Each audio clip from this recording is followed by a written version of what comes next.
Assalamualaikum warahmatullahi wabarakatuh. Nama saya Rahmawati, program studi S1 PJ PAUD dengan mata kuliah Literasi Digital, dosen pengampu Bapak Badri Tamam MKom. Di sini saya akan menerangkan tentang literasi digital bagi anak usia dini dan cyber security. Adapun pengertian literasi digital pada anak usia dini adalah kemampuan untuk menggunakan teknologi digital dengan baik dan bertanggung jawab. Ini termasuk memahami cara menggunakan perangkat digital seperti tablet, smartphone, atau komputer, serta kemampuan untuk memilah informasi dan memahami risiko digital seperti cyberbullying. Literasi digital penting untuk membantu anak mengembangkan kemampuan yang ada di masa depan, serta membantu menghindari risiko digital yang mungkin terjadi. Berikut manfaat literasi digital bagi anak usia dini. Literasi digital memiliki peran yang sangat penting bagi anak usia dini dalam era literasi digital seperti saat ini. Kemampuan untuk memahami teknologi dan menggunakan media digital menjadi kebutuhan yang semakin penting.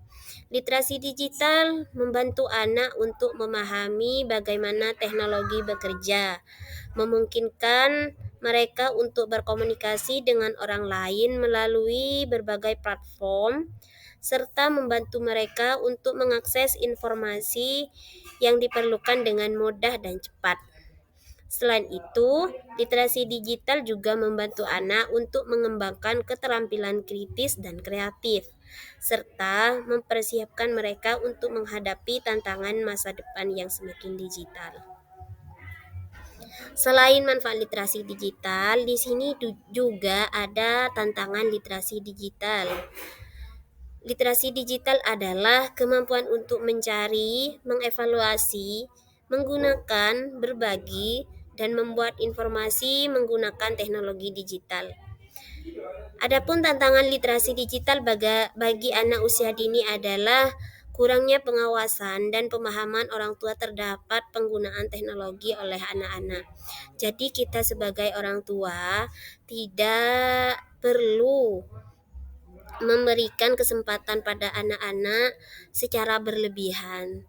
Kita harus mengaturnya. Misalnya kita bisa membuat jadwal anak-anak kapan bisa memakai gadget dan kapan yang tidak perlu memakai gadget.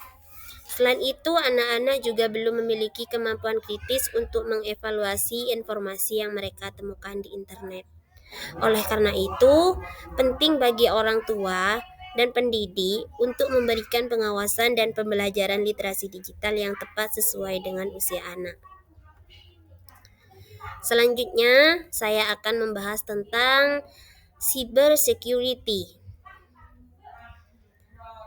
Adapun pengertian cyber security adalah upaya yang dilakukan untuk melindungi sistem komputer dari berbagai ancaman atau akses ilegal. Keamanan siber mengacu pada praktek keamanan. 3 poin penting yang dikenal sebagai CEA Triad. Ketiga poin tersebut adalah kerahasiaan, integritas, dan kegunaannya. Karena kita sudah mengenal tentang apa itu cybersecurity, di sini ada konsep-konsep cybersecurity. Konsep pertama adalah kerahasiaan.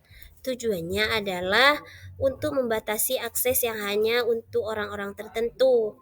Hal ini penting dilakukan agar tidak terjadi kebocoran data di kemudian hari. Misalnya, hanya seseorang tertentu yang dapat mengakses laporan keuangan sementara yang lain tidak. Adapun konsep yang kedua adalah integritas. Dengan kata lain, menyampaikan informasi yang benar, tepat, dan akurat kepada publik. Selain menyimpan informasi, perusahaan harus melindungi data milik pengguna. Jangan sampai bocor ke pihak yang tidak berkepentingan. Adapun konsep yang ketiga yaitu ketersediaan. Dengan kata lain, jangan biarkan pelanggan kamu kecewa dengan sistem yang kamu atau perusahaan kamu miliki. Misalnya, bisnis kamu didasarkan pada aplikasi keuangan. Selain konsep dari cybersecurity itu, di sini juga ada tentang jenis-jenis cybersecurity. Yang pertama, network security, yaitu upaya untuk melindungi jaringan internal dengan meningkatkan keamanan jaringan. Contohnya, penggunaan perangkat lunak dan firewall untuk mendeteksi ancaman malware. Yang kedua yaitu cloud security, mengacu pada upaya untuk melindungi data yang disimpan di cloud, seperti teknologi kontrol dan layanan yang memungkinkan keamanan cloud. Adapun ancaman cloud adalah pencurian data, penyalahgunaan data, dan pembajakan lalu lintas layanan. Adapun jenis cybersecurity yang ketiga yaitu adalah application security. Adalah jenis keamanan jaringan yang digunakan untuk meningkatkan keamanan aplikasi terhadap berbagai macam ancaman. Adapun cara proses keamanannya bekerja seperti autentikasi, otorisasi, logging, dan pengujian keamanan aplikasi. Selain itu, di sini juga ancaman dalam cybersecurity. Yang pertama, malware malicious software. Yang kedua, injeksi SQL atau Structured Query Language. Yang ketiga, phishing. Yang keempat, MITM yang disebut Man in the Middle Attack. Yang kelima, serangan denial of service atau DOS. Adapun hal-hal yang bisa melindungi data dengan cybersecurity adalah kita bisa mengubah kata sandi atau PIN kita secara berkala dan jangan pernah membagikannya kepada orang lain agar tidak mudah bocor. Yang kedua, jangan pernah membagikan OTP dengan siapapun. Karena dengan kita membagikan OTP, otomatis orang yang mengetahui OTP kita bisa mendeteksi data kita. Yang ketiga, jika kamu menerima email atau tautan dari sumber yang tidak dikenal, jangan mengkliknya. Lebih baik untuk menghindari. Jadi, kalau ada email yang menurut kalian kurang valid, itu jangan diklik dulu atau dihindari saja. Yang keempat, jangan menggunakan perangkat lunak bajakan, terutama jika diunduh dari situs ilegal internet. Demikian materi yang bisa saya sampaikan, kurang lebihnya mohon maaf. Terima kasih. Wassalamualaikum warahmatullahi wabarakatuh.